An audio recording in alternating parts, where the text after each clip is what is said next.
Үй жағдайында жөтелді бір-ақ күнде қалай кетіруге болады?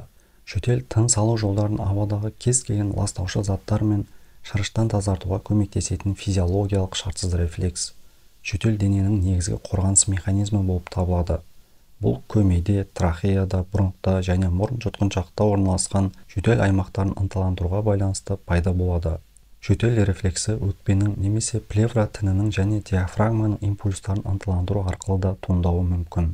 Кейбір жағдайларда жөтел ауыр ауруды көрсетуі мүмкін, әсіресе ол ұзақ уақыт бойы сақталса. Жөтелдің себептері оның өткір немесе созылмалы түріне және науқастың жасына байланысты. Жөтелдің екі түрі болады.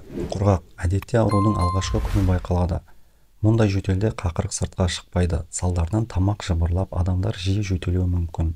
Ылғалды, қақырық шығатын жөтел түрі. Ұзақтығы бойынша жөтел өткір жөтел 2 аптадан 3 аптаға дейін және ұзақ мерзімді 3 аптадан бастап 3 айға дейін жалғасады. Сондай-ақ созылмалы жөтел 3 айдан астам уақыт алады. Құрғақ жөтелді қалай емдеуге болады? Құрғақ жөтелді емдеу барысында науқастың жасы мен оның денсаулық жағдайы ескеріледі. Сол үшін алдымен құрғақ жөтелді жұмсартуға тырысу керек. Жалпы үй жағдайында жөтелден бір-ақ күнде қалай айырылуға болады? Ол үшін келесідегідей әдістерді қолға алса болады. 3 сағат сайын мұрынды теңіз суымен шаю. Тамақты 2 сағат сайын тұз, ас содасы немесе фурацилинмен шаю қажет. Кез келген антисептік кәмпиттерді қолдану.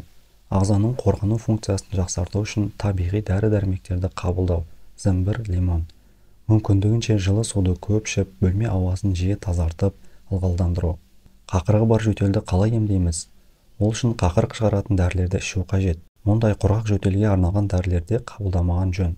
Себебі олар адамның жөтелу рефлексін керісінше тежеп, қақырықтың сыртқа шығуына кедергі келтіреді. Банка, горчичник қойған пайдалы, немесе солодка, жолжелкен, миядан жасалған дәрілерді ішкен дұрыс. Балалардың жөтелін тез емдеп алуға бола ма? Балалар жөтелген кезде ең алдымен бөлме ауасын ылғалдандыру қажет. Сосын жылы су, компот беріп, суық ингаляция жасаған абзал. Мәселен, ингаляцияны 2 сағат сайын минералды су немесе тұзды ерітіндімен жасап тұрса болады. Ал арқа мен тамаққа тек ыстық көтерілмеген жағдайда ғана арнайы маздарды жағуға болады. Жөтелді емдеудің халықтық әдістері. Ұзаққа созылған жөтелді халықтық ем шаралар арқылы емдеп алуға болады. Олардың бірі алоэ емдік шөбімен емделу. Бұл өсімдіктің бойында 75-тен астам қоректік заттар мен микроэлементтер бар. Ол өз кезегінде қабынудың алдын алып, антиоксидантты әсерге ие болады.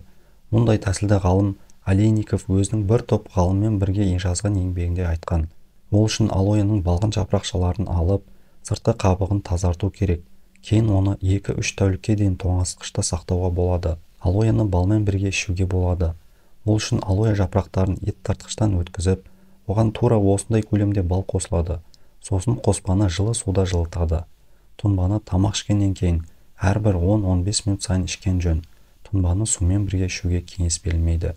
Сонымен бірге пажитник өсімдігін де жөтел кезінде пайдалануға болады. Ол үшін аталған өсімдіктің дәндерін 1 стакан суға салып, орташа отта 5-10 минут қайнату керек. Тұнбаны тәулігіне 3-4 реттен жарты стаканнан ішуге кеңес беріледі.